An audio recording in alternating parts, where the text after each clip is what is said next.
Hello, good morning. Welcome to Sunrise Daily today. I'm Chamberlain. What's up? Rise and shine. It's a beautiful Tuesday morning here in Lagos, Nigeria's commercial capital. I'm Kayode Okikelu. Yes, it's been a morning of light showers. Regardless, we're thankful. Good morning and welcome to Sunrise Daily on Channels Television. I am Bukola Samuel Wedimo. Well, showers, light or heavy, it always has its effects in different parts of the country. Oh, yes. Yeah. And you know what they say about Lagos rain? Just doesn't know when to stop. At one moment you think the rain is over. Yes, we can go about our duties. The floods will subside. And the rain continues. In fact, there are two water courses just before the gate to my residence. Did you say two water courses? Two water courses. One is more like a river, and the second one is like a stream. Thankfully, because of the vehicle I drive, I'm able to scale through. But it's not an easy task. That's why I'm grateful. This is something we have to go through like every year, year in, year out. I know there's been lots of talk about solutions and all of that. But one thing that the floods do is, I mean, yeah, we see the destruction that comes, loss of lives, but then how it affects traffic. Okay, just little rain, you imagine just how much traffic tails all the way back, and I'm speaking kilometers. And it takes me to the experience of a lot of people on Lagos-Ibadan Expressway. I don't know if you've had to ply that route in recent times, but I'm sure you don't have good tales about that route. I know people who are trapped for hours, people who literally spend their whole day. You know, there's road construction, there is the usual flooding and all of that tails back, you know, from, you know, the little roads, the smaller roads, it feeds into the bigger roads, and then you have the gridlocks. And then, of course, people trying to shop for Salah. So our correspondent went on the streets, I mean, just during the holiday to see what's going on. Naturally, you know, the traffic will subside, but it raises a bigger question because people will come back after the holidays. They'll resume back to work. People will come back to Lagos to do business in and out. And there are questions about just how well traffic management in Lagos can be better handled, really, because Lagos is a commercial capital. You know, as I was saying it when I came up, I recall that, you know, yes, it's commercial capital, but we don't need to go through a lot of hassle. There was this research that was done, just how much hours Lagosians spend in traffic. But with this new one, it's been added too. Now, you know, people spend majority of their lives in traffic. So the question is, I'm hoping that government can find a better way to manage traffic. I know that the Kara market also had its own contribution to the traffic, and there are questions as to how we can make this better in future, because this is not the only Salah we'll have. This is not the only celebration we'll have. Let me just say that, because even for Christmas, you see people trying to purchase, you know, livestock and all of that. So is there a way we can think ahead? We know that these things come. I mean, the dates are almost cast in stone, except for, you know, the variation. So is there a way we can make sure that we make life easier for residents, people that have to do business in Lagos? I don't know, really. Well, suffice it to say, Kayode, that commuters and you know, vehicle owners who ply these routes now have a respite, especially following the conclusion of the work on the setback. You know, talking about the Arikpo area, Ibafo area. Before that time, you know, those who use that road had to spend as long as, you know, 6 hours. Some people slept on that road, you know, while traveling. Now that the construction and rehabilitation work has moved a bit further down, I recall the report by our correspondent, Olu Phillips, and he noted that there were no markers, no directions, you know, to inform commuters about the diversion, you know, when you get further down after, just before, you know, Secretariat bus stop. You know, it speaks of how the management of the construction work on that road is going on, you know. Where are the traffic managers? Where are the markers? These are the things that will make it easier for those using the road to be able to, you know, travel with as much ease as possible. And, you know, we said earlier on, just moments ago, that the Lagos-Ibadan Expressway is the only, at least practicable exit route out of Lagos. So And it's a major one. Yeah, major one. Are we thinking, you know, what are our leaders doing? What's the state government doing about it? What are the state governments, you know, who manage Lagos-Ibadan Expressway, i.e. Lagos, i.e. Ogun, i.e. Oyo? Are they thinking, you know, for security reasons, should it be the only major exit route out of Lagos-Ibadan Expressway, out of Lagos rather, through to other states? These are the things that we should be talking about. What's happening to the Abeokuta Expressway? What's happening to the Lekki Expressway? I know there's some construction on that end, but you know the tail now. It's still ongoing. Lagos-Ibadan Expressway has taken how many years? Well, let me see. it 13 years or thereabout? Yeah, but you know, it's a combination of factors, really.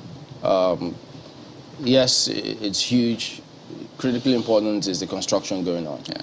But how we also use the roads is another factor that contributes to the chaos that you see out there. And sometimes you just wonder, what part of the country is it that motorists even behave themselves properly? Sometimes you can't understand why these things, well, yeah, we'll have an idea why this has happened, because in the first place, how do people even get their license to drive? What kind of test standards are they subjected to? Do the authorities uphold what it should be, as opposed to just going after the money? Because a lot of these agencies, it's basically after the money. That's what they go. They don't care a little about enforcing things. Even the ones that tell you your car needs to be in good shape. You see that just go to any of the offices, they only go for the choice cars. The cars they know can afford the fines. That's what they go for. The cars that are rickety, articulated ones, do you see them ply the roads on a regular basis? A little slap on the wrist. Oh yeah, commercial buses as well. A slap on the wrist. So people see these things and then they just... but for Lagos-Ibadan Expressway, I know there's some issues. They did say that they were going to complete it before the end of 2022. So is that still feasible? Lots of people are concerned about that. And construction is going on during the rains. During the rains too. So I think the Obafemi Owode area, they were complaining about the 1,000 houses that were demolished. They hadn't been paid compensation. Right. And then the Lotto exchange, they wonder, so the houses that have been marked, will they be done? Will all of that be completed this time around? So many questions. Beyond the fact that I think they've also spoken about how we need to fund the infrastructure in this country. Do we have to have a different kind of budgeting style or cycle or system to address that? So, but I don't know if we can ever excuse the fact that for 13 years it's been going on. Oh, dear. And how long will be so long for them to complete some of these things? So, but at the moment it's free because it's a holiday. So maybe that's enjoy while it lasts. But when there's a little challenge there, it's always crazy. Everywhere's crazy. Absolutely. We don't seem to have that system wherein you know what to expect with our roads. Or when something happens, you know who's going to come in no time. It's tough, really tough. But I guess we'll see how soon, if, when, they can address and complete all of those construction challenges to ease all of this. Because the time is money and time is spent. If you spend it on the roads, it affects the economy. Not rocket science, is it? All right. Let's take a look at some of the dailies for you in a moment.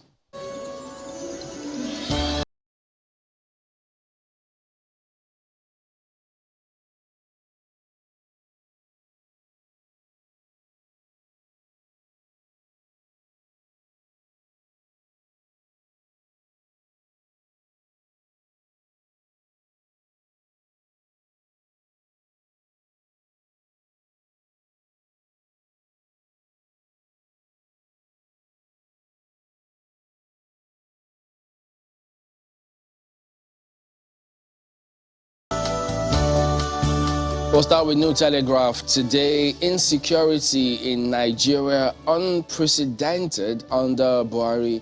ACF cries out, says it's time to tell President what he needs to hear.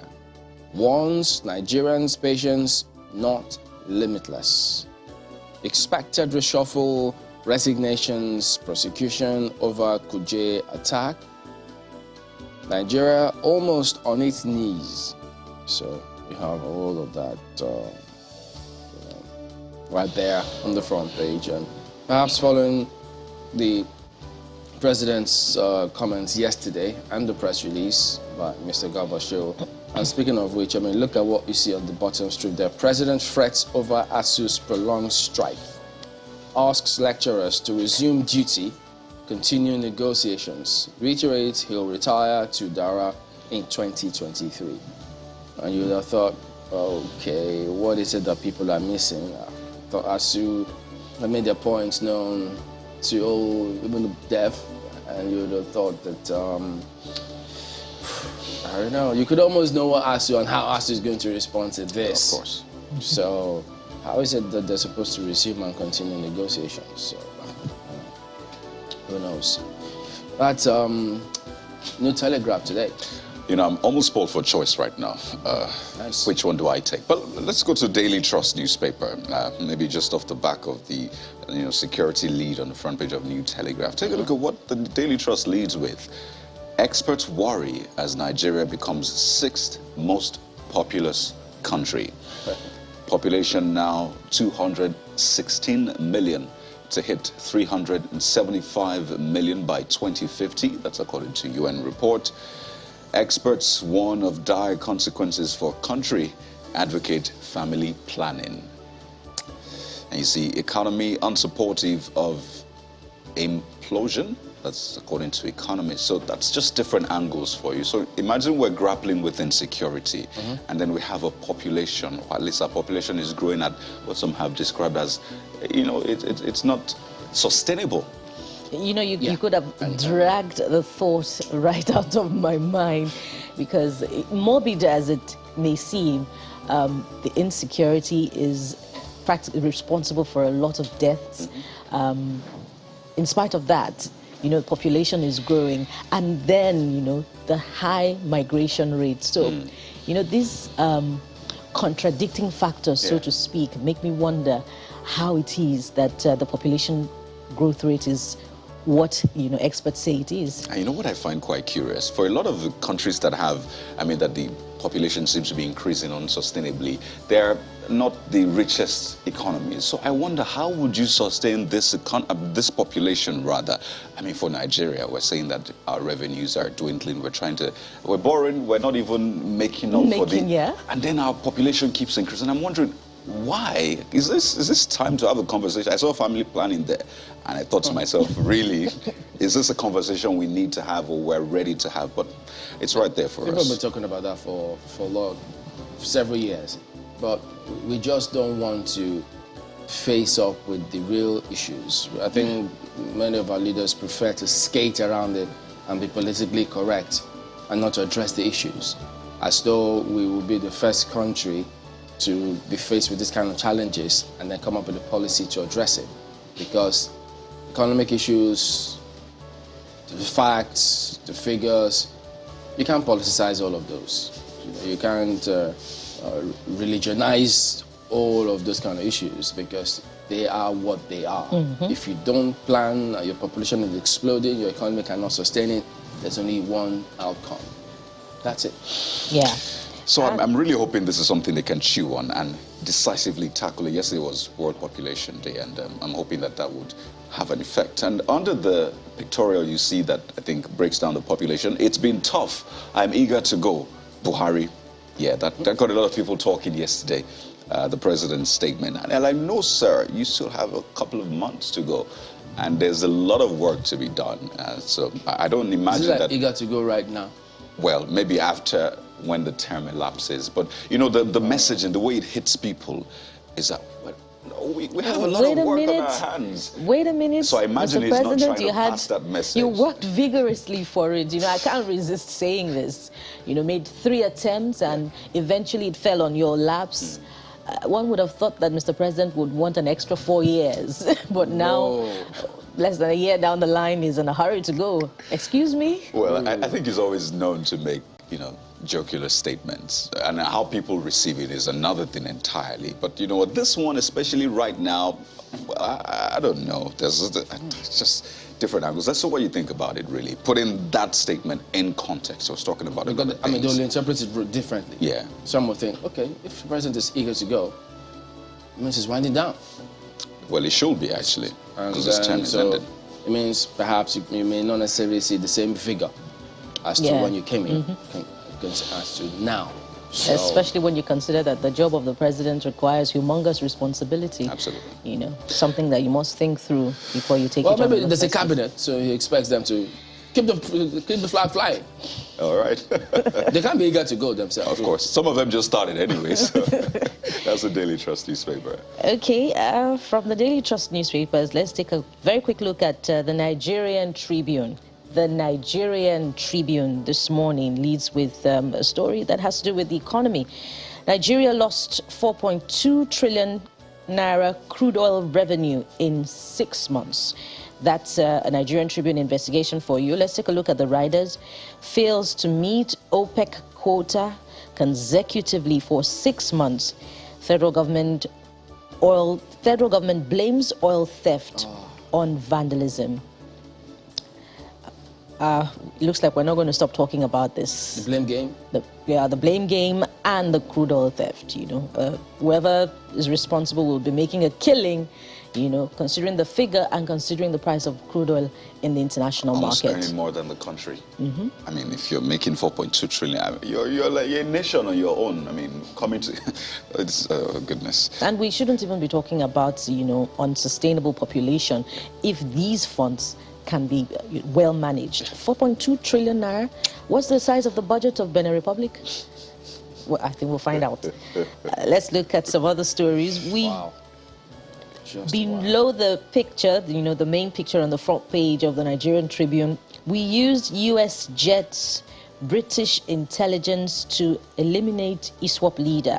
That's according to the presidency.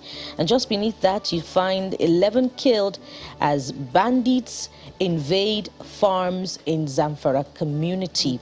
That's a page 25 read. I wonder if we can use them page. to eliminate these kidnappers and terrorists. I wonder too. Terrorizing people all over the place. I wonder too, Chamberlain. I really do wonder. Oh boy. That's the Nigerian Tribune for you this morning. Well, take a look at Vanguard next. APC's Muslim ticket triggers mixed reactions. Tinubu Shetima, a combination of for APC's victory, Ganduje, Buni. Shetima's choice as Tinubu's running mate, excellent one, Lawan. Latabiamila, others speak. Muslim ticket dangerous, Edwin Clark. Adamawa Senator faults Tinubu's decision, resigns from support group. APC's Muslim ticket unacceptable, Anglican Bishop of Calabar. So those among several other reactions you may have heard on the front page here today. And then they still have that strike. Enough is enough, Buhari tells ASU. Nasarawa governor asks state chapter to pull out. Whoa, is that the solution to this? To pull out of what? Of ASU? So what about what they're asking for? Yeah. So is it also going to pull out the resources as they pull out? I mean, pull out resources from wherever and address their concerns such that they pull out? Well, if it were that easy, though, I think a lot of them would have pulled out a long time ago. But why did they start in the first place? So does that suggest that, what? They've done what they can, but they cannot address the problems? And I think that's what, I imagine that's what government is trying to say, that, we've gone as far as we can go. That's the strongest message, absolutely. But I find it funny, really. I find it really funny. So what, this impasse will last for as long as possible? And let's not miss the paradox on the front page of the Vanguard, Just above, the ASU story is the picture of the son, the graduation of the son of the governor of River State. There you go. Can't miss the irony of the situation here. Nigerian students have been at home for months, and this is not the first of, such graduations that we'll see trending on social media and on the mainstream media. So I keep asking, are we tired of our public universities? Let's just maybe come out and say, we're moving away from that. Let's all focus on, is it private universities or foreign universities, as the case may be? Maybe we should just have a sit down and talk about this. Yeah, that would be an admission of failure, wouldn't it? A good thing is an election cycle year, so people can have their say in terms of how some of these things are playing themselves out. So, but yeah, those are part of the issues to be talked about as we progress. That will be, okay, well, you have a lot of stories on the back page for sports. Well, I'll let you enjoy Mr. and Mrs. yourself today, if I can. Escape from that. I come in for you. The Association of Mr. and Mrs. Support Group. There's also petrol shortage. He says it persists as marketers call for energy bank. Oh, yes. Yeah, they're calling for different things. Aviation people say, look, give us license to go and import fuel. Man says, give us license to go and import diesel. Now, marketers are calling for energy bank. All sorts of things just playing out. So many solutions, but the problems persist. That's Vanguard today. In fact, that's what you have on the front page of The Guardian. The pictures show you what people are going through, and I'm talking right now.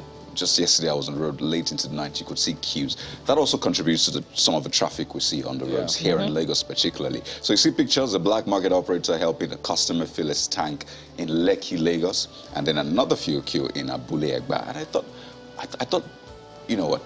But take a look at the big story. Stakeholders laud Disco's takeover, knock regulators for sectors wars. So you just look around sectors and you can naturally just point out the issues. You know, you look at the power sector, oh, these are the issues. You look at the oil sector, the petrol supply sector, these are the issues. Regulators always have a question. Look at the education sector, these are the issues. Look at the health sector, these are the issues. So the capacity of those regulators come into question time and again. Time and again. And the question of whether or not there are repercussions when people drop the ball, when people don't perform as they ought to, is staring us in the face. But take a look at the riders.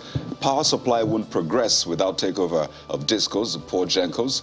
As Safsar says, blame government for power sector woes. So that's what you find there, the big one. Shettima gets 9 APC governors' support amid criticism of Muslim tickets. This looks like it's not going away anytime soon. Page 6 of the Guardian newspaper. More stories, we'll leave there for the paper.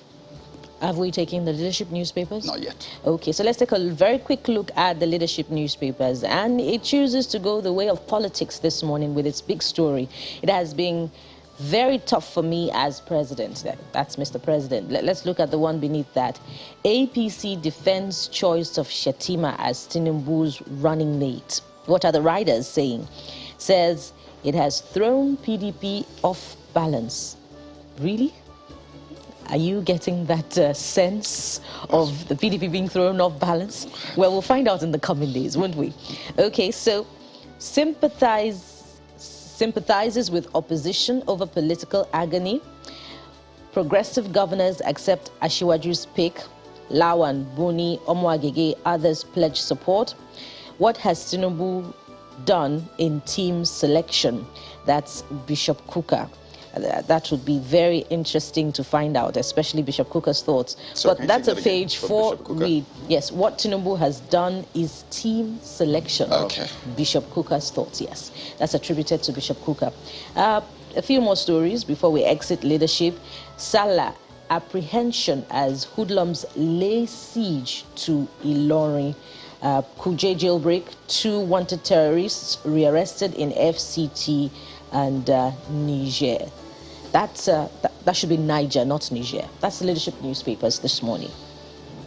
Okay, well, that ends a look at some of the dailies here this morning. We're back in a moment. Join us again.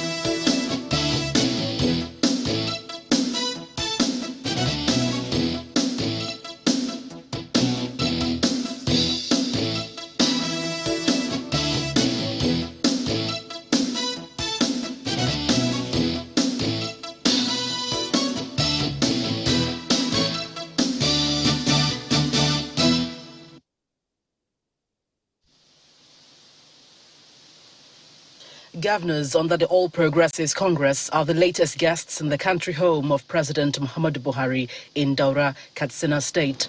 They are here to pay the traditional Salah homage to the president. The president, who is on the last lap of his administration, starts by taking stock of his performance as he looks forward to retiring back to Daura upon completion of his tenure. In 10 to 11 months' time, I will come here.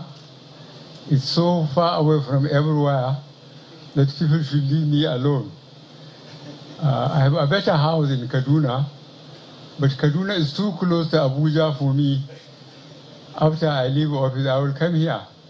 Next year, this time, I wonder how many of us I will entertain. But I'm looking forward to it. One of the thorny issues for his administration in the last 1 year is the prolonged industrial action by the Academic Staff Union of Universities. The president appears to have had enough of it. And I hope that the institutions we have, like ASU, will sympathize with the country and the people.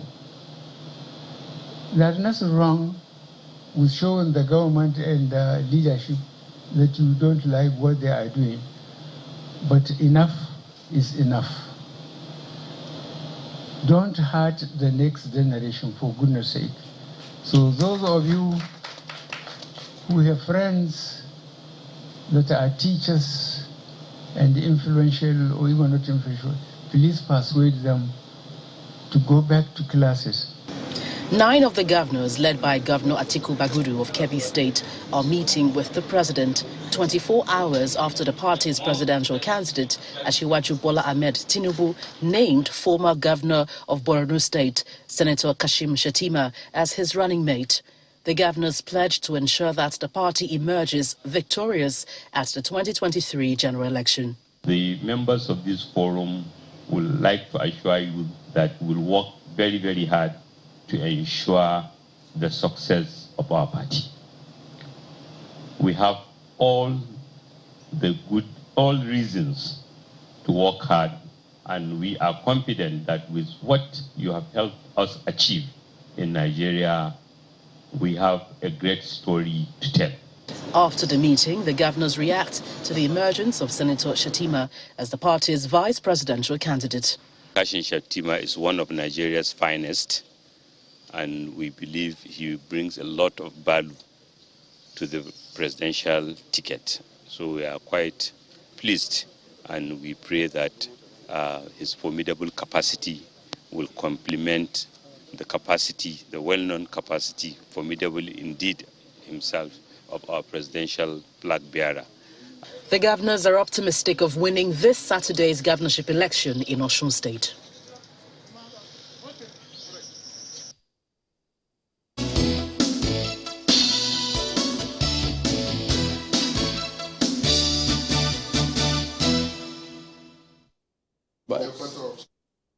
All right, welcome back.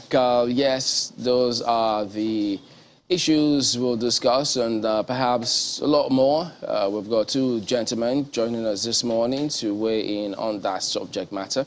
Mr. Babatunde Ogala, Senior Advocate of Nigeria and Head Legal Directorate, Tinubu Campaign Organization, as well as Mr. Monday Ubani, who is the Chairman of Section of Public Interest Law, SPIDA. Gentlemen, good morning. Thank you for coming on today. Good morning. It's my pleasure to be here with you. Well, this is a matter about the emergence of the APC's vice presidential candidates, generating reactions at the moment, and who knows for how long more, because it's a long stretch before the general elections. But Mr. Gala, can you say that you expected this kind of reaction, or is it what, mountain out of a molehill for those who are reacting the way they are, or what for you? Well, Chamberlain, who are those reacting is the first question we ask ourselves. There are those who support the choice wholeheartedly. I'm one of those. I'm a Christian. I'm a Southerner who wholeheartedly support the choice. And you're head of the yes. Campaign Directorate. Yes. And there are those who also do not support. What are the reasons for those who are against? Has the Tinubu campaign or Tinubu himself done anything outside what the law permits by the choice of candidates? We need to go back to our Constitution, sections 14 and 15, which deals basically with federal character, equity, fairness, and justice. It is completely silent on religion. Completely. It does not bring that into focus. It talks about ethnicity, it talks about diversity, it talks about representation. It even says there shall be no discrimination based on religion. But for those who have raised these arguments, we need to know that this is practical politics. So you don't think this is discrimination against religion? No, the Constitution does not even talk about religion in representation. first and foremost. So it cannot be a discrimination against religion where the Constitution does not talk about it at all. I've referred you to sections 14 and 15 of the Constitutions. Now, what are we looking at here? Are we looking at the fact that there are three major ethnic groups in Nigeria? Hausa, they add Fulani to it, Yoruba, and the Igbos. Are we giving a thought also to the minorities? One of whom is Kashim Shettima, a Kanuri from Borno. I said we are saying such things do not matter. And like I also said, moving away from what the law says, this is an election to be won. We are not in an election to pander to religious demands. Elections are there to be won. The southern governors all converge. I think two places, we remember in Asaba, and all resolved that the presidency should come south. Our party respected that. Another party did not respect that. It was not an issue. They just carried on as if all was normal. It was an issue. It still is an issue. For that party, members of their party are responding. If you say so. But I think it wasn't an issue. But here we are. We have gone through our own primaries process. We have elected our own presidential candidate. And we have thought about how best we could win the elections. Which combination could win us these elections? And here, we are not building religious leaders. We are talking about leaders to lead a country. We will not deny the fact that our country is in dire straits. Okay. Well, Mr. Bani. And that for us, as long as we have not done anything outside the constitutional provision, we have confined ourselves to what the law says. Like I said, I place strong reliance on sections 14 and 15 of the Constitution of the Federal Republic of Nigeria. Can you begrudge them for... Yeah, Mr. Van, can you begrudge them for wanting to win elections? She relied on this section of the law. In addition to the Constitution that he has just quoted, we have the Electoral Act that actually says it's the political party that presents the candidates. And so when they present that candidate, you, the electorate now, we have your choice to make. Kuka said something. You know, as to who you want as a leader. So the difference in winning and losing an election is actually the strategy.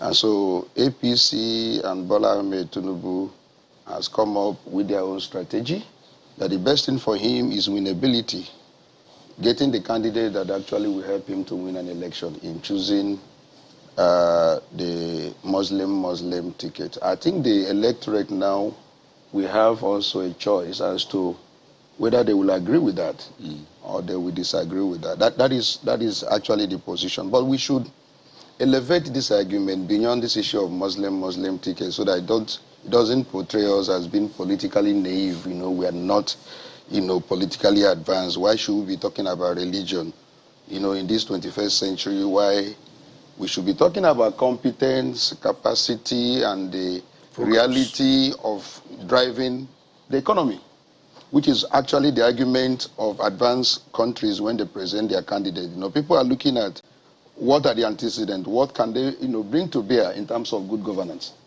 so that people will not begin to pigeonhole us into this argument of Muslim ticket. But I think that is something we are forgetting, which I also want to remind the learned's sake. There are what we call invisible assets in a country. And it helps in running a country, and that is the reality. You must have confidence in the government that is in power. The issue of inclusiveness must be there. The issue of justice and equity, they are not visible, but they are invisible. And if you don't have them in any polity, you run into a problem. I think that is the argument we should concentrate on, the larger interest of inclusiveness. Now we have two major religions in the country, and that is the Christians and the Muslims. We have also those who are traditionalists. And from 1999 to date, every political leader has been careful in ensuring that there is balance.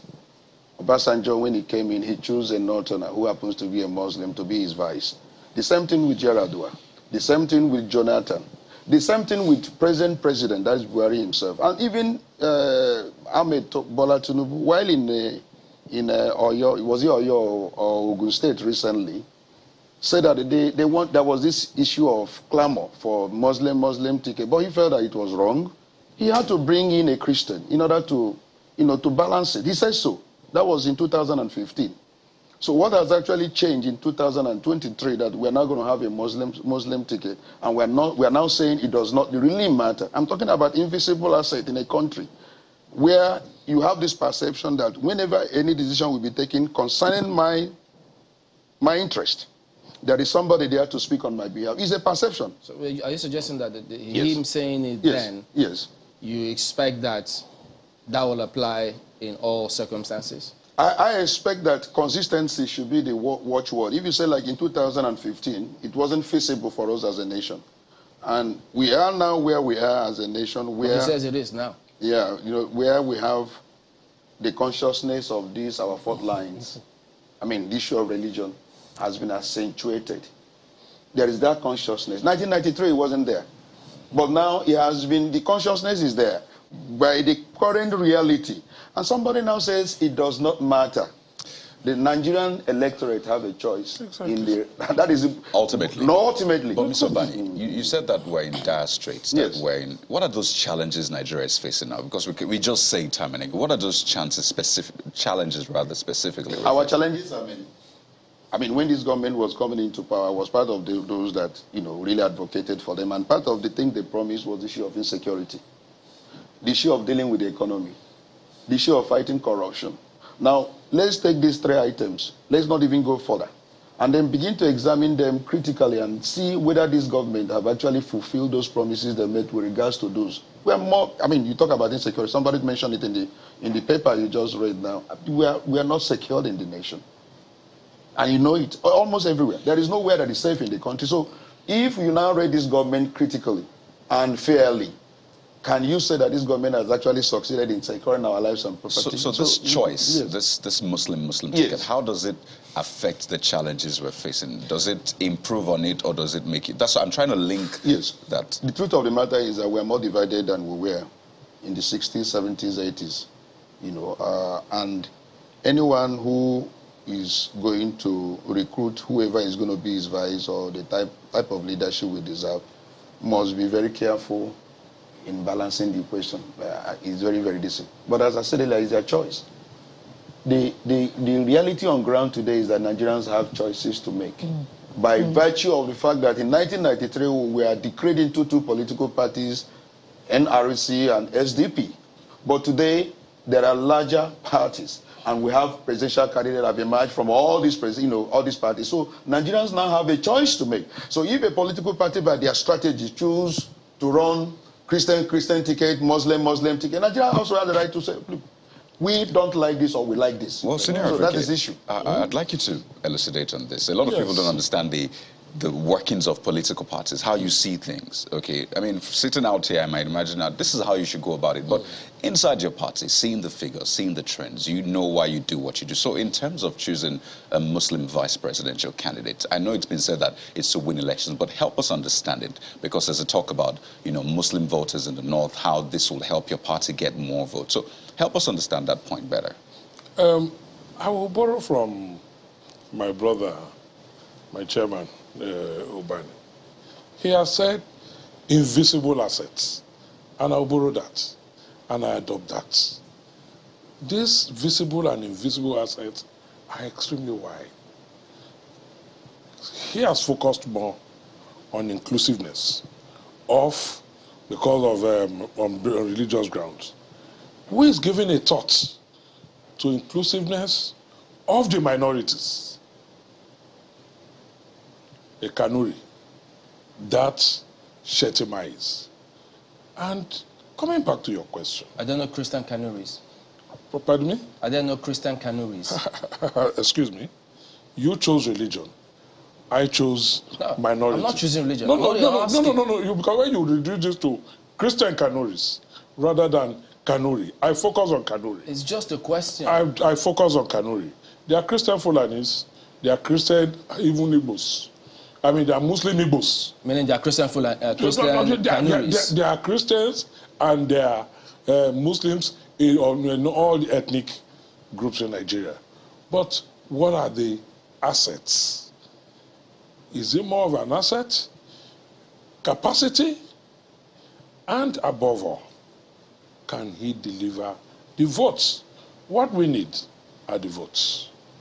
Like I said, and Bishop Kuka, and I fully adopt Bishop Kuka's position, that look, every party has a right of its choice of candidates, its running mates, and Nigerians also have a choice. But we are not arrogant about it. We are saying to those who may not understand the reasoning, to think beyond the narrow confines of religion and see the bigger picture. People at that time have always, more often than not, attempted to dismiss what happened in 1992, 1933, and tell us the circumstances are no longer the same. Who determined that? That the circumstances that's where I'm headed, Barrister. Sorry. Who determined that? I am not saying the circumstances are the same, but who determined that? And what does it even take to dare to be different? Before then, there was Agwe Eronsi, there was Gowon Way, there was Muritala Obasanjo as it were, and there had been so many others, Buhari, Diagbon, and what have you. And then we came to that head, where, if I recall, it was this same arguments, because we are not saying the circumstances are not the same. It was this same resistance. We were involved. We were old enough. We were involved in the struggle. What's the point about that? Those military it was the same argument, Muslim. Today, when people discuss June 12th, they say it was a metaphor. It was a watershed where a Muslim ticket won. But are the circumstances today, the same? No, sorry. Today did we have farmer herder clashes at the time? Did we have attacks on churches at the time in 1993? We've had all those things. But were fault lines as visible and enhanced at the time? Kano riots, they've always been there. And what are even the religious issues of today? Basically, it is the Boko Haram and ISWAP. ISWAP, Boko Haram, is not about Christians. And I think we need to be fair. They kill more people in Zamfara, in Katsina, in Sokoto. 90% of those who are killed are Muslims. In Borno, 90% are Muslims. So we tend to make a mountain out of molehills and want to portray the fact that there is a Muslim-Christian divide in this country. No. There isn't? There is no Muslim-Christian divide. What we have, the terrorists we have, who we call bandits or whatever name we call them, hoodlums, ISWAP, Boko Haram, they do not care if you are not practicing their brand of Islam. They do not care. Is the president of today not a Muslim? Where we are now saying insecurity under him has been unprecedented. And it is still by these same terrorist groups who propagate their brand. And we've heard the Sultan of Sokoto, the head of the the Muslim community in Nigeria. We've heard who kept saying Islam is a religion of peace. Islam is a religion of peace. So, for the fact that we have ISWAP, we have Boko Haram doing what they are doing, does not mean it's a Muslim. I have a Muslim name for all you care. Yes, I have a Muslim name because my grandmother was a Muslim. My mother was born Muslim. What's the significance of that? So I'm just saying to you, for some of us, what has that got to do with for some of us, it's immaterial. If I ask Mr. Bani, he might like a Muslim name. I'm saying for some of us, especially in certain part of the country, it's immaterial because it cuts across. You have both families. I mean, in Southwest, for instance, there is hardly any family that you find that you don't have Muslims. Where you have Alaji Johnson, I don't Alaji think Samuel. you responded to her question about Hmm? the fault lines. The fault lines. Yes. You know, our fault lines now, at the time, were they as visible? Were they as, you know, Exactly as what I am strong saying at the time? to you. Exactly what that's why I've taken you back to 1992, 93. It was you said about the fault lines, and I've taken you back to we had this. I've taken you back to the Maita Senate, the Bulunkutu riots, Kanu riots, Kaduna riots, along these same lines. But today we have clear-cut out terrorism. Which But where is the consequences are pervasive. I mean, you find the consequences across regions now, across geopolitical zones. What consequences? They're in the southwest. They're in the southeast. Who is in the southwest? Who is in the southeast? There's terrorism in the southwest now. If you recall the attack on the church in Owo. There are but still by unknown government. Some would argue that they're not quite the same. So no, they are not. So you see, in the southeast, are we going to say southeast is along religious lines? I don't think so. What happened in Owo? Well, we are yet to know what exactly and who those attackers were. Well, the government says it points The direction government by said it was ISWAP. Yeah. And ISWAP, that is you why don't I'm saying, believe that? No, I said the government, I've just told you, I didn't say that. The government said you're said, yet to know. I said, what government has said the government, he reminded me. And I said, yes, the government said it was ISWAP. And that is why I went. Can that now fall into that classification? Wait now. So, and that is why I now asked you, what is ISWAP? What is Boko Haram about? Is it that they are fighting Muslim causes or they are brand of Islam?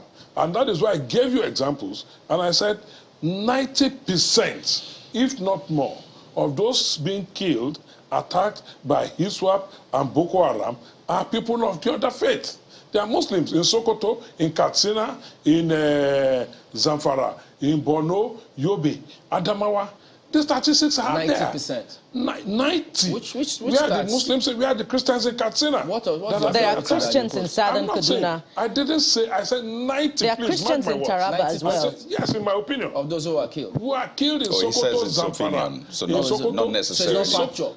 It's not factual. Excuse me. You don't have the facts, you don't have it. That's why I didn't quote it. We can also. But you quoted it. If you have the fact, you quoted it. I said in my opinion. So he put the caveat opinion. Please, Chamberlain, I'm a lawyer.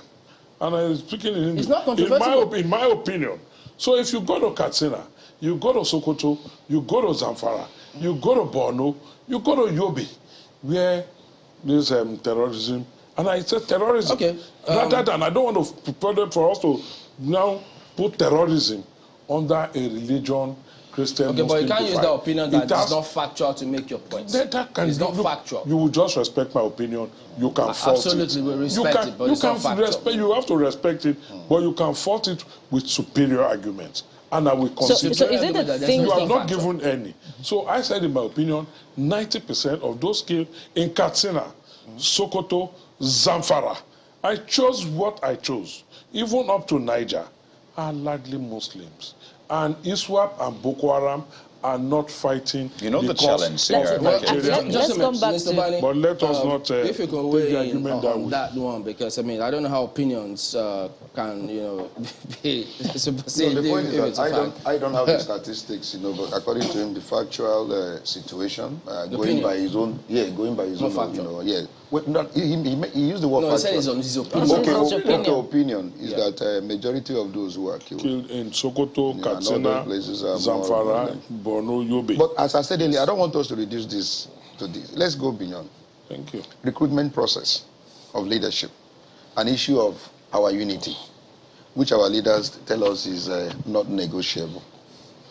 If APC has chosen somebody that is from North for the sake of balancing, and then now refuse to bring religion, according to him, is not a constitutional requirement.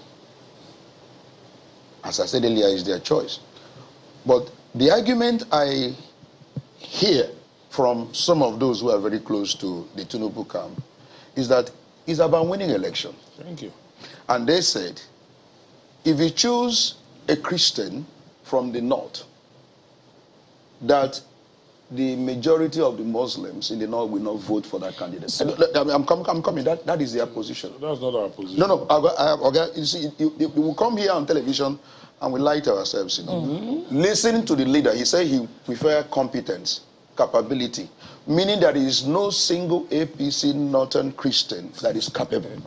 We went to school. We understand English. If you say that you chose this man because he is competent, and he is a Northern Muslim, it means that APC Christians that are there in APC are not competent. You have chosen somebody from the other. I mean, that is the pure English. They also say they want to win the election. And the issue is that if you choose a Northern Christian who is in the minority, in quote, that they will not get the majority of the Northerners to vote for the APC candidate. That is their permutation. And I said the difference in winning and losing is strategy. That is their strategy. But we should also interrogate these things. It doesn't mean that the issue of our national unity and cohesion is an issue. I was discussing with him now, before we came on stage. I passed through Rwanda when I was going to Kenya. Yeah. This is a country that passed through, you know what, genocide. Genocide, yes. Friends rose against friends. Families against friends. Families against families. All of a sudden, today, as I speak to you, nobody knows where he comes. You know, everyone is a Rwandan because of issue of leadership. And we should gravitate towards that, where we don't emphasize these our fault lines. That if I want to vote for any person, I don't care where he comes from. But our leaders have not given us cause to really have confidence in them, to not talk about these fault lines, you know, that has been raised by way of consciousness. So it's leadership issue. That is what we should concentrate on. Mr. Ban, is that the reality that is upon us now? And I'd like Barrister Ogala to also respond to it, that the northern thinking has been reduced to primordial sentiments, such that we believe that the citizens in the north, who by the way have been advanced as those most advanced in terms of political thinking and participation, cannot get past the issues of development, the issues of insecurity, the issues of the economy, such that they will only vote for our own because it's a northern Muslim. Is that the reality? The reality today, as I speak to you, is that we have reduced our conversation to that level. Our leadership has not taken us higher in terms of understanding how governance should function. That's why we're now reducing all our conversation to these primordial sentiment that shouldn't actually be a part of our consideration. If the leaders who have been there have actually done the right thing by carrying everyone along, as I said earlier, I was one of those that were all over on television and radio advocating for a change, because we felt that the former government was not doing well. And that if you have President Buhari, who happens to be a father, with the father figure, he's going to carry everyone along. But we've all seen what has happened today. That the man came, he did not. He did not reflect it in appointment. He did not reflect it even in the issue of architecture of the security. He's only one-sided an individual. So he has now raised the consciousness that if I don't have my own interests represented in terms of religion, then I'm not safe in the country, because he has actually raised the consciousness. It's a leadership thing, and we should be talking about leadership. What are the criteria? What is the antecedent? What is he bringing to bear? Is he competent? Is he reliable? Can he be able? And can we rely on that person and have confidence that if my decision is being taken, I will be taken into consideration? That's why the Christians are saying, look, why must you in a country that is heterogeneous, why must you in a country that is multilingual and all that now begin to now run on a ticket of Muslim ticket in a country of 200 million where we have heterogeneity? So, as I said earlier, it's their choice. But the electorate also have a choice. Am I lying? Yes, you are not. I just want to say Monday, and I thank you again for saying we must rise above these primordial sentiments. While I will say to you that contrary to your assertion, the thinking in our camp is not that it has to be a modern Muslim who can win us elections. But like you've also rightly said, in politics, thank God you were with us in the 2019 campaign, you were with us. And I believe you are still with us. I doubt what I'm still with you. Well, you doubt.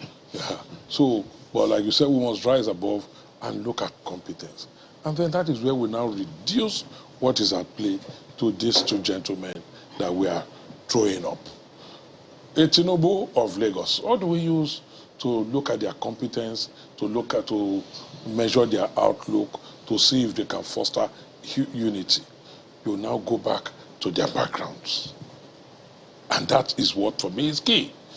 Need I say, well, the background of a detribalized Asiwaju Bola Ahmed Tinubu, Need I say, remind us of what is done in Lagos? Need I tell you that Lagos, under him, opened up to all ethnic people of ethnic nationalities to be part of governance and leadership? You particularly said Senator Kashim Shettima would deliver votes. What did you mean by that? Let me finish, Mukiolu. Let me finish. I'll come to it. I'm discussing the two persons. And I'm borrowing from Dr. Obani, who has said we look at the antecedents of the persons and leave out primordial sentiments. And that is where I'm taking on Asiwaju Bola Ahmed Tinubu. He's a man who knows no religion. Yes, he's Ahmed. Yes, he's born Muslim. Yes, he practices it. But is he one you will call an unfair-minded person? Is he one you will call a Muslim, a fanatical Muslim? Or is he one you will call one that is not inclusive? I don't want to discuss his family. But we all know what he did.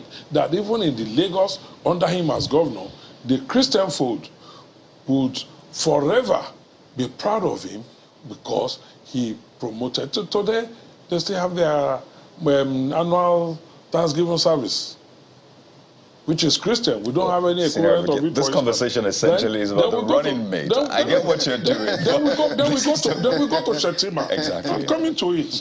Then we go to Shettima. Only a few days ago, some people dug up what the then CAN chairman in Borno State said. Even though the man had denied that he has not just said it, but he did not say it in 2017, where he eulogized this man as being a friend of the Christians, where he eulogized him and spoke glowingly about how he protected Christians, even in the thick of the Boko Haram assault on Borno State. Then we then go down to his antecedent and his performance as governor. These are two gentlemen who have brought forth and developed and mentored some of the best leaders this country can boast of. Shettima to Zulu, Tinubu to several others. I need not recount what is obvious to everybody. You're inching closer to the question now. So these are two gentlemen, and I'm borrowing from my brother, my own chairman. I call him my own chairman, so pardon us when we reduce it to we have more than a TV relationship. Yeah. You know, so I'm now looking at the antecedent. So for the progress of this country, he has clearly said it is their choice. Look, when somebody brought a Yusuf Dati Ahmed, you know, and some people started promoting. His father was the head of the Supreme Council for Sharia Affairs, you know, and all of that, you know. I mean, so for some, the mention of Sharia leaves a bitter taste. You sometimes, but for some, it also leaves a good taste. When somebody chose an Okowa, for some, it's like Okowa is a betrayer.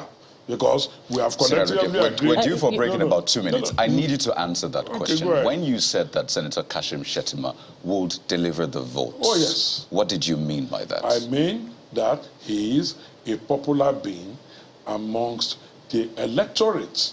Is it the most popular? He is popular. You cannot, who is the most popular? It is relative. And there are a lot of factors, education, exposure. This Lagos boy, I call him a Lagos boy, he's my friend. I call him a Lagos boy. Mr. Obani specifically said that. He started his banking career here with us in Pardon me, Senior Advocate. Mr. Obani specifically said that the permutation is that have a Muslim northerner in his own so opinion, that you can get the votes from the north. And you have said that he's the one that can deliver the votes. And time and again... he said... Pardon me, let me land, Senior Advocate. Let me just land on that because the Muslims can deliver the vote, not Shettima. So the point is I need to correct that. But it's convenient that Shettima is a Muslim. Or is it a coincidence? Your own opinion. So let me just make the point I was making. It's a poser. Your own opinion.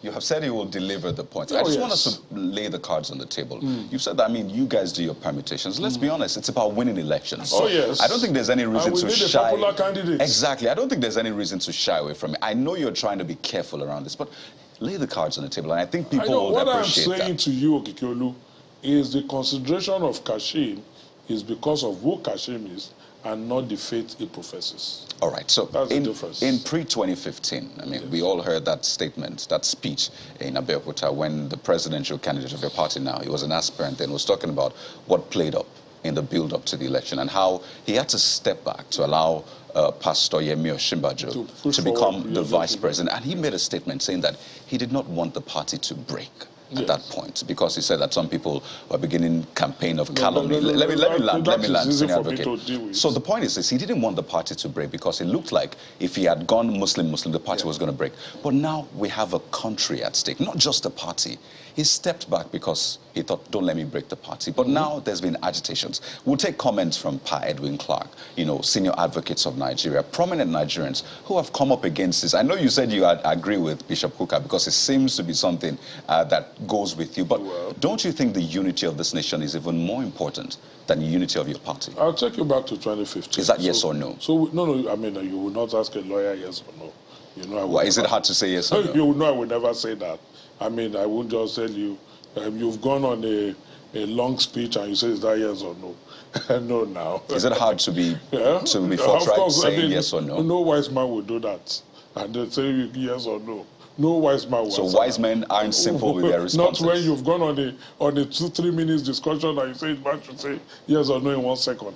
No, he will also take his three minutes. Okay, you know what we'll do, Senior Advocate? We're due for a break. I was going to get your yes or no, so we'll go on break and you'll come with your expansion. But I'll pose that question.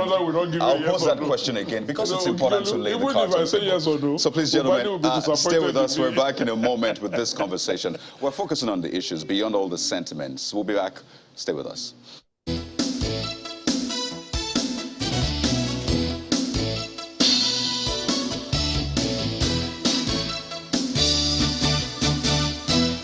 Welcome back, Senior Advocate of Nigeria. Mr. Babatunde Ogala is still with us, as well as Mr. Monday Obani. We're discussing this topic that has gotten lots of Nigerians weighing in, prominent Nigerians all over. Thank you for staying with us. So before the break, I was asking you specifically, in 2015 or pre-2015, he stepped down the Muslim idea because he said that the party's unity, keeping the party together, was more important to him. And I'm asking that, is keeping Nigeria, which is bigger than the party, important to him as well? Keeping Nigeria, and I think we have to situate 2015. You've quoted Asiwaju Tinubu as having said there were internal rumblings within the party. And as such, I thought, so we keep the party together, let me step back my ambition. And he put forward a Professor Yemi Osinbajo to go run as vice president, keeping the party. In 2022, where we are now, the party has accepted. This is about the nation. No. Hang on. Because you use the analogy of the party. Now, the party has wholeheartedly accepted the choice, which is the choice of the party. Shettima is not just Tinubu's choice. And I want a lot of us to understand that. The talk about Shettima had been known almost from the day Tinubu, should it be Shettima, should it be Zulum? Some talked about El Rufai, some talked about Badaru. People had narrowed down. Even the media was already speculating that these are the kind of persons that ought to be considered.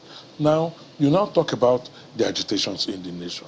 I keep saying, and I say for the opportune time, the fact that some opposition elements say they don't want this. And what are the issues? The fear of the combo is just the issue.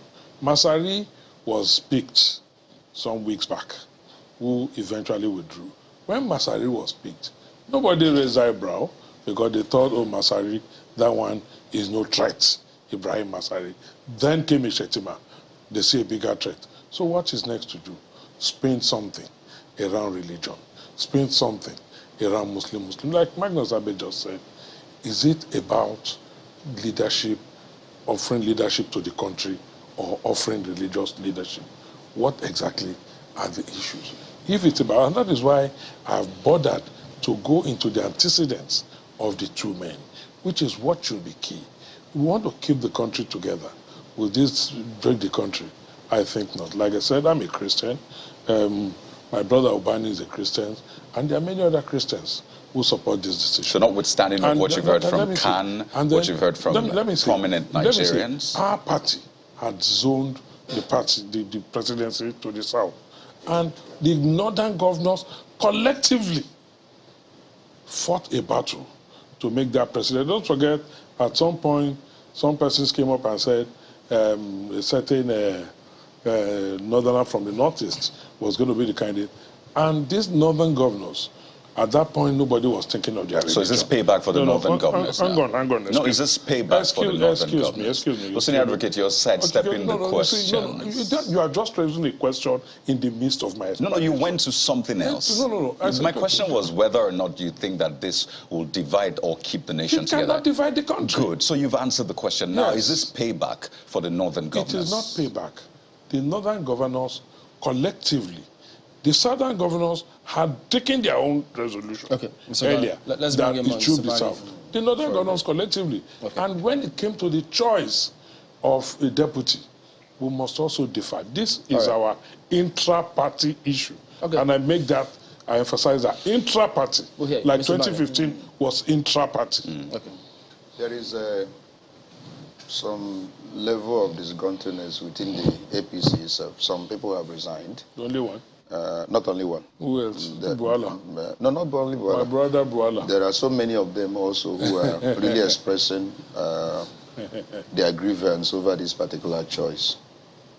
The only reality that my learned Sikh is running away from is letting us know that the northern governors actually brought Ahmed Tinubu, and they have also detected what they want as a condition, and that they want a Muslim from the north in order to balance whatever they feel is they are balancing. And that is actually what has happened. It's a strategy for them. But he denied it, that it's not payback. No. The point is that we went to school. I said no. Of course it's not. The reality... Obani is talking as an outsider. I'm talking as an insider. Well, I know it's not. The reality is that, according to them, they need all the northern votes, especially the majority vote, because it's winnability. It's a strategy. And they have made that choice. But there are those who are feeling, look, this issue of inclusiveness in governance in Nigeria is very key. If I have this thinking that my interest is being considered because my own person, even if he's not doing anything, but that perception is a reality, that somebody is there to speak on my behalf. In case any adverse decision is going to be taken against me, somebody will say no or counter it. That perception is not, is what people are arguing. And majority, both CAR and PFN, they have all raised issues with this choice. But let's not reduce it, because it's only one political party that have used their own strategy to make their choice. Nigerians have now choices. It's interesting other parties. There are other parties. We have choices. Let me bring in Senator, just a member of your party who is not happy with this matter, Senator Abo. He says, quote, "It is very irresponsible of Tinubu to take his political survival over the stability and peace of Nigeria. Yes. For Tinubu now to be given the ticket and turn around to do what he couldn't achieve in 2015, despite opposition from Catholics and other Christian leaders, is extremely irresponsible." His opinion, respected. In fact, he said not he like went ahead and resigned. You mentioned two persons. Yeah. Their opinions. You cannot expect everybody to be happy.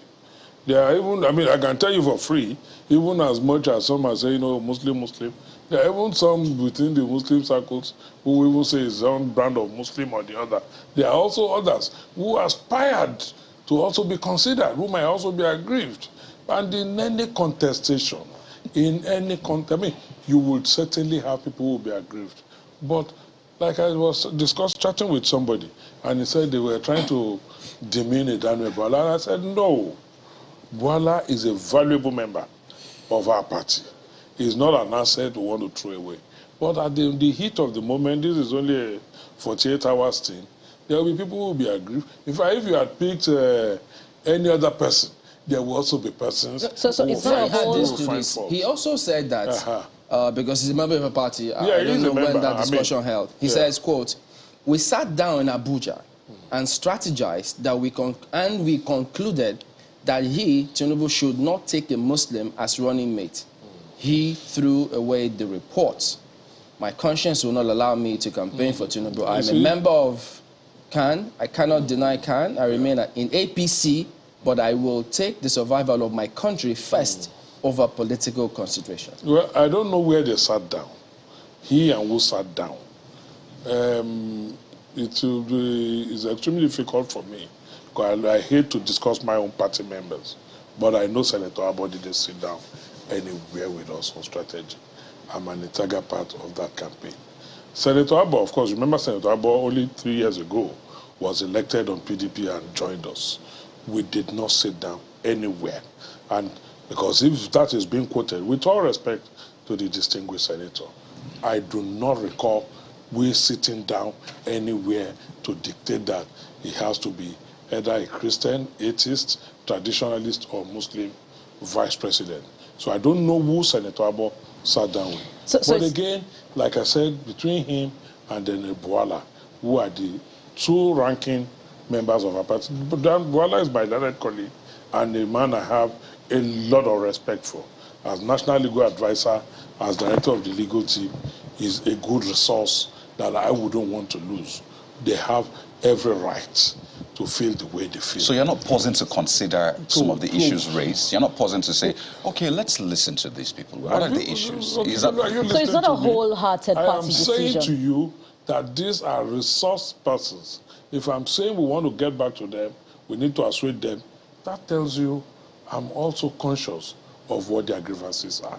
I mean, but again, these are two senior and distinguished members of our party that we don't want to lose. Okay, but so let's go back to antecedents now, Barrister Ogala. There will be grievances, there will be disaffection, and there will be those who will not be happy. So let's revisit antecedents yet again. I'm glad you recalled some when you said that the running mate is a friend of Christians and how, you know, his past association and preference for Christians have been recalled. You know, in the same vein, some Nigerians have also recalled his past, particularly his association with terrorists. Yes. So how does that become invisible assets for your running mate? Well, I don't know which Nigerians recall his association with terrorists. The man was in the theater of war. And if I recall, no Nigerian, except his predecessor in office, who was accused by him of having been largely responsible, and that producer now threw it back at him. So no Nigerian other than that. So I know that incident. But again, the question we then ask is, how did they manage? How did they manage as governor? How did they manage the Boko Haram? Because Boko Haram or ISWAP is not something anybody wants to associate or be proud of. He was the man on the spot. And what is the only reference point? I mean, I was not in that theater, so I didn't know. But I will go back and look at quotes and rely on what those who were there had said. And that is where I come back again to Bishop Nuga, the CAN chairman, who spoke glowingly in 2017 about how Kashim... No, let's not go to the CAN chairman. Let's stay with the issue of terrorism. How did he manage it? And how is it going to impact on this ticket? I've just said to you that I was not in the theater, but he was the man on the spot, and at least he managed it up to a point that he handed over to his successor, Zulu. Part of the management of the issue of terrorism, we have to be conscious of one track. He's not in a position, not having control of the agencies that are responsible for fighting terrorism. So what aspect of it is he expected to manage? The internal security, the local vigilante. He encouraged them, he funded them, he supported them, he motivated them to assist the military in combating the terrorists. Then, how then did they manage those who were the victims? Because it's part of the management, and that is the IDPs, and that is what the CAN chairman, the Bishop Nuga, played glowing tributes to him for, on how he managed the victims, how he dealt with them in the IDPs, how he did not discriminate against them, how as Christians they are even very proud of how he managed, comforted them, and... It would seem the leniency with some of the terrorists at the time is coming home to haunt the ticket now. The leniency, I don't know. Maybe you can expatiate on that, and if it's something I can address, I will address it. How was he lenient with the picture that has been recalled in his association with terrorists from that time, 2014. Have you seen the picture? What picture is that? I've not seen it. Please. I found that really curious. No, I've not. On a short note, what picture? picture? The picture where he sat down eating with some of them. My brother, if you want to deal with terrorists, those who were dealing with the Niger Delta militants, you went into the creeks to eat with them. If you want to understand their grievances, you must just go there, negotiate, try and understand them. Look, in crisis management, even as lawyers, when we're in court, Ubani and I, when we are going to, we will say, okay, we want to explore settlement in a dispute. We will sit down over lunch, over dinner, we'll discuss.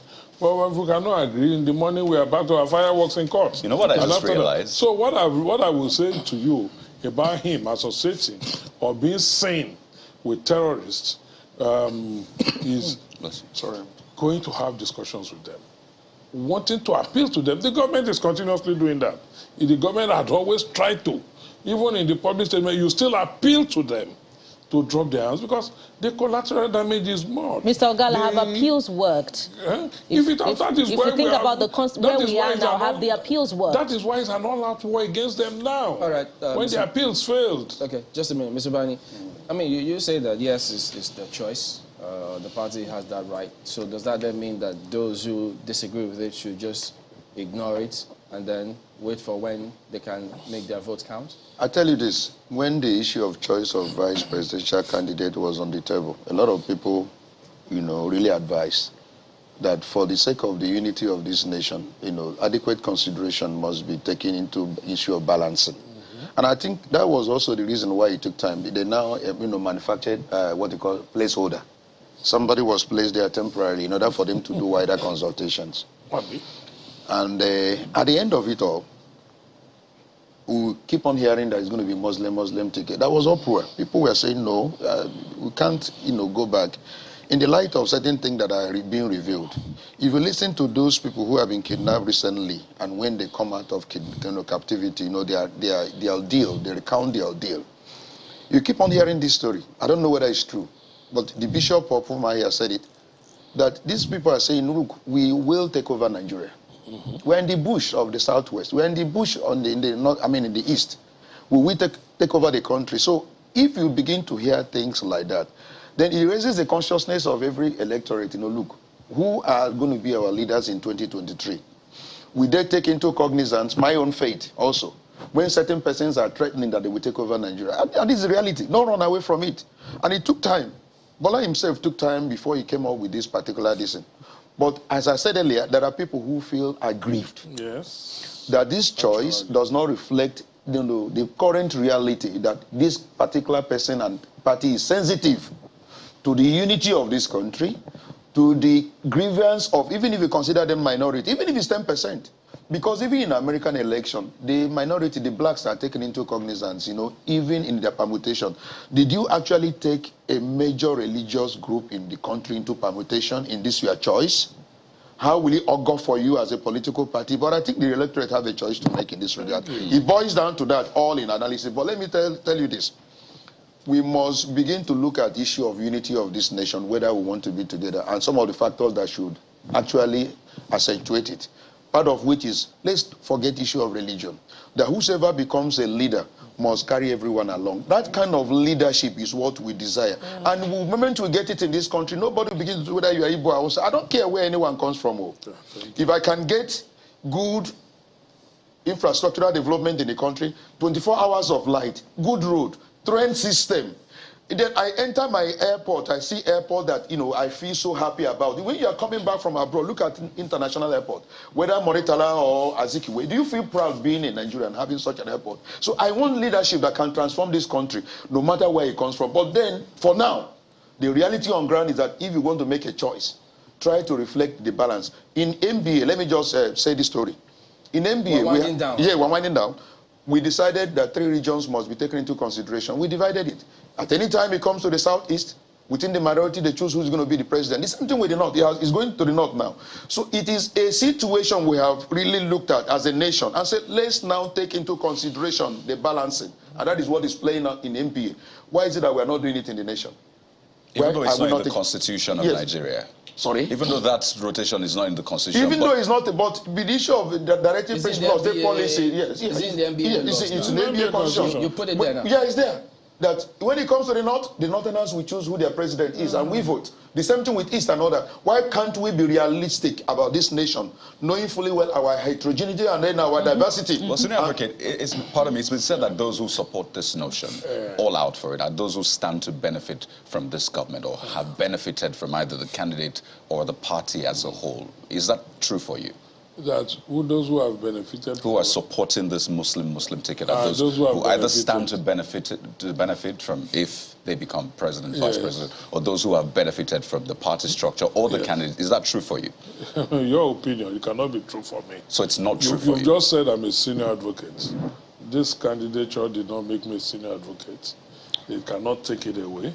It cannot add to it. You've been legal advisor for the party, right? Yes. And I'd like to ask Barrister Ogala, if you were not the head, the party, no, listen, if I was not the head of Tinubu's campaign, would you be supporting this candidacy? Not in APC, would you be supporting this ticket? For those who know me, for those who know me. And you can be quoted. Please quote me. I'm on national television. So they don't need to quote me. For those who know me, I don't care about religion, ethnicity. He's my friend. They know what some of us stand for. We've always stood for, and we still stand for. I have never cared. Like in the NBA Constitution, look, Ubani here is my friend. He can testify to my character when it comes to such things. It's about my conviction. Let me just in rounding up, so that we just close it here, as I'm seeing you are anxious to. Like Dr. Ubani has rightly mentioned, we've incorporated it into the NBA Constitution along into 3 diverse zones. But nowhere did we also say it must be of this religious talk or not. Right now, as we speak, the presidency is going north. All 3 candidates from the north are Christians. All 3 from the north for the NBA election. Nobody is raising any eyebrows about that. Well, that's because it's within the NBA. They're professionals. So because it says it's inclusiveness. And it may come up, by the way, Chamberlain. It may come up. Here is in inclusiveness. They're professional equals. Inclusiveness. APC adopted inclusiveness and said we want to move the presidency from the north to the south. The other party says no. We'll see how the voters respond to this. That is what we've done. It's up to the voters now. No, the voters to see how they understand and know that this is the best. No, campaigning will come eventually. Campaigning will come. The states themselves will also have to respond because they will vote for their candidate. So he says he's not on the law. So we'll see whether perception or sentiments matter in these elections as we go on. But we have to thank both of you for coming on. Mr. Babatunde Ogala, SAN, is the head legal directorate to Tinubu Campaign Organization. We've also had Mr. Monday Ubani, who is the chairman section of Public Interest Development, Public Interest and Development Law of the NBA. Gentlemen, thank you both for coming. My own chairman. All right. Thank you. We're back in a moment. I'm a member of that section. Stay with us.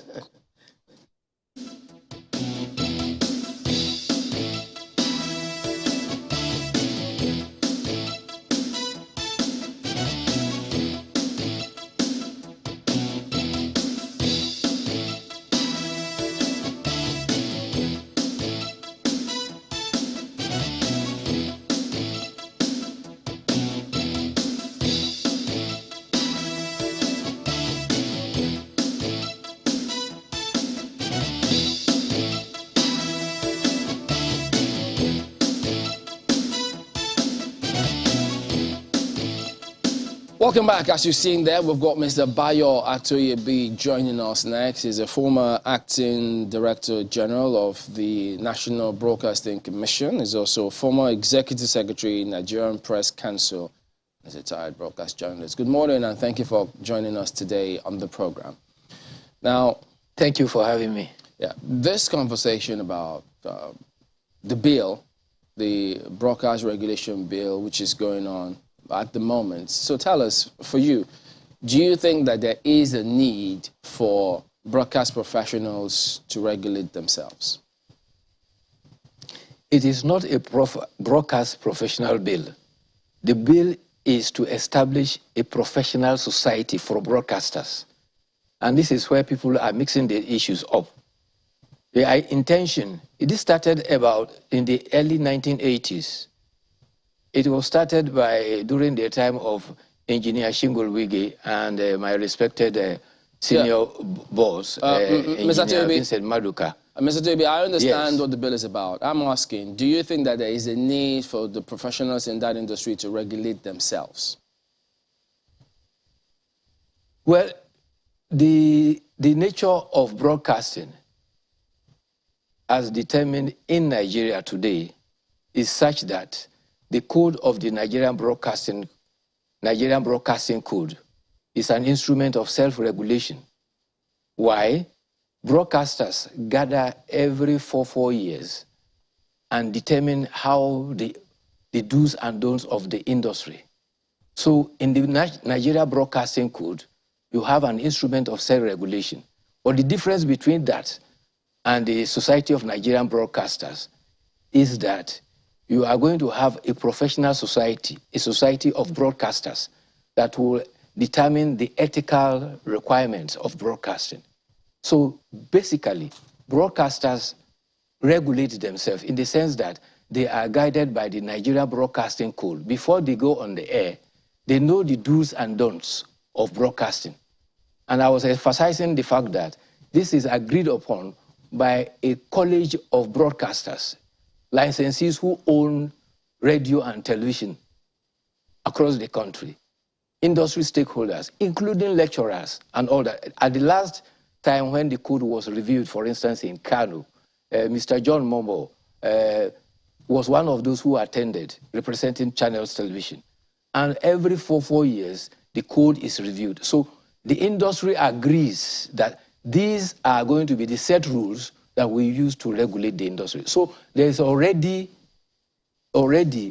a statutory regulatory instrument that every broadcaster who broadcasts in Nigeria already has that as an instrument of self-regulation. So self-regulation is already entrenched.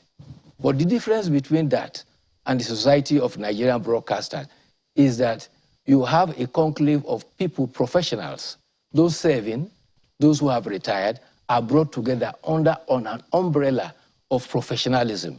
They will help to even enhance the regulatory functions of the National Broadcasting Commission. So personally, I do not see any conflict there. What I see is that one will enhance the proficiency or the efficiency of the profession of broadcasting. All right. I hope that answers your question. Mr. Atoyebi, the Decree 38, yes, Decree 38 establishing the National Broadcasting Commission, which, regulates, or as the case may be, is in custody of the National Broadcasting Code, is a decree of government. So isn't it convenient to say that the broadcasters themselves are regulating themselves by a code created by government? It's a government creation, not a creation of the broadcasters themselves. No, that is not true. The law establishing the National Broadcasting Commission was promulgated in 1992 or thereabout, and there was a second law that came in just at the end of the military regime. That was the second law. But be that as it may, those two laws have already become acts of the National Assembly. To carry out the mandate of regulation, the National Broadcasting Commission brought out all licensees, owners of radio and television, and broadcasters, including all industry stakeholders, to sit down and aggregate and agree about what should be the guideline, professional guideline that should be followed by the industry to regulate broadcasting in the country. So it is a document that is agreed by the industry. It is not imposed by any decree or law. No. The law empowers the National Broadcasting Commission to establish the code. The National Broadcasting Commission, in its wisdom, invited the industry to participate in having what can be described as a democratic code.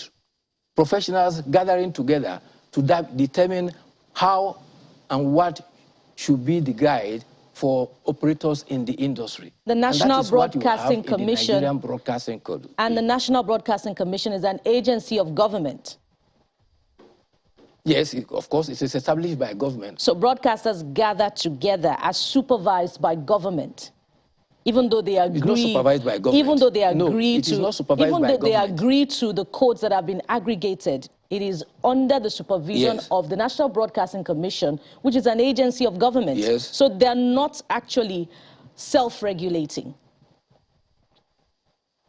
Well, that is a matter of opinion. If you think so, you are free to hold that perspective. But I can even cite instances. There have been instances where there have been litigations between a licensee and the NBC based on disagreement on the code. And they have gone to court. Some licensees have actually gone to court. And in court, they have apprised the court about the fact that the code was agreed upon by the industry, including those who were complaining in court. And the judge, in his wisdom, guided by the principle of voluntary non-fit injuria, declared that if you are a part of a decision to reach a code as an industry code, why are you in court to complain? Well, and so they had to go and settle out of court. At the moment... That is the extent to which... Pardon me, I mean, for all you said is that there is an instrument of self-regulation in the NBC code.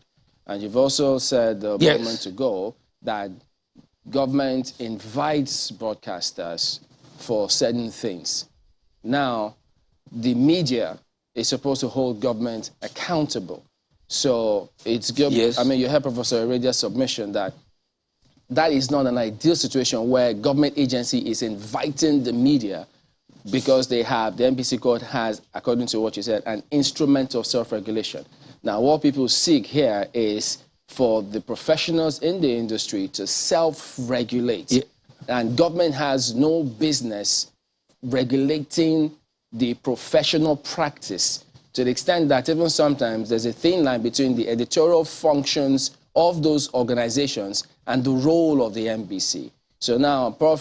suggested that, listen, well, what this is about is let there be that such that the professionals can come together and regulate themselves. I mean, the bill even specifies all of those. So two separate things that he's pointed out there. Well, that's a point of view, but come to think about it, the operation of the National Broadcasting Commission is like the fire brigade thing. It is not prior restraint. National Broadcasting Commission never comes to you to say that, look, you want to broadcast it, don't broadcast it. No. They wait until you broadcast whatever you have done, and they look at it in the context of the code that you are a party to agreeing as a precept for guarding broadcasting. And if they found that it is not in compliance with the code, then they hold you accountable.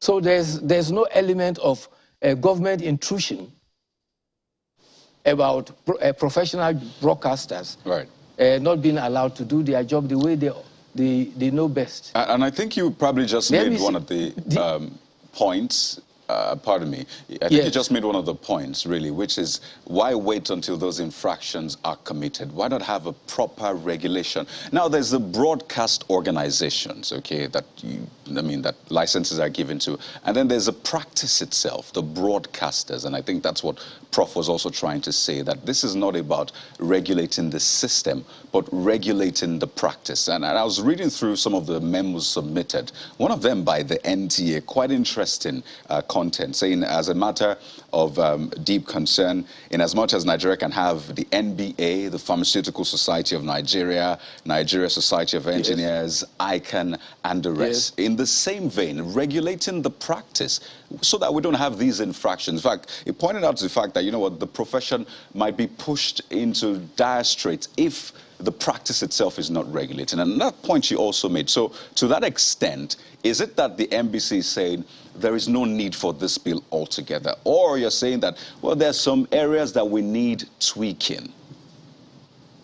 No. If anybody is arguing that there's no need for it to have a professional body like the Nigerian Society of Broadcasters, that person is completely misguided, because the Society of Nigerian Broadcasters is supposed to be a conclave of professionals.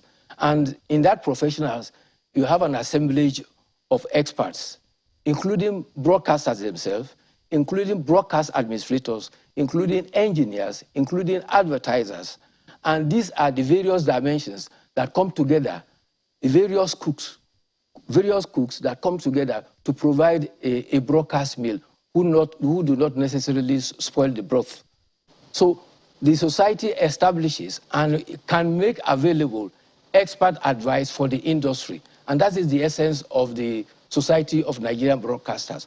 But where content is broadcast and it violates the code of practice, the statutory body that holds and ensures that there's compliance with the code is the National Broadcasting Commission.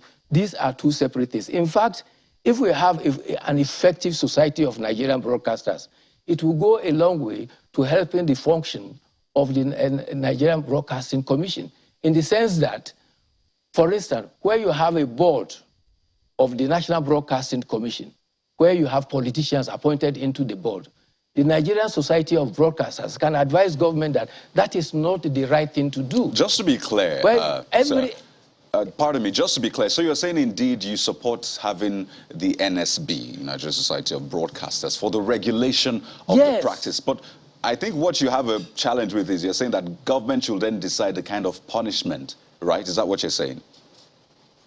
No, government does not determine the punishment. Who determines the sanctions? The sanctions that are provided for. It is the industry that gather and determine the do's and don'ts. So essentially the NSB gathers to determine the rules and then of course the sanctions. I think we're on the same page with that then. No. The SNB is a professional body, just like you have the Nigerian Society of Engineers. The accountants have their own professional body. That will be there. But the regulator is also a separate entity. The Society of Nigerian Broadcasters is not going to take over the regulatory function of the National Broadcasting Commission. That is my understanding. So what will be, what does the NBC want to regulate then? Let me just get this clear. Is it the practice of the broadcasters, you know, production and all of that, which the SNB essentially is meant to set up to regulate, or what exactly? The National Broadcasting Commission regulates the content that is broadcast in television, radio, and other broadcast, the output.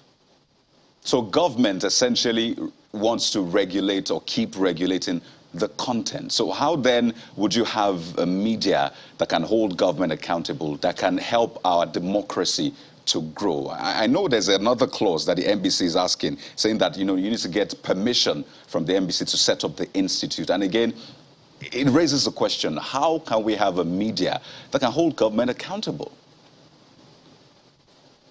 Well, I'm not aware about permission to set up an institute. I'm not aware about that. It's in the bill, actually. It's one of the clauses in the bill. Okay.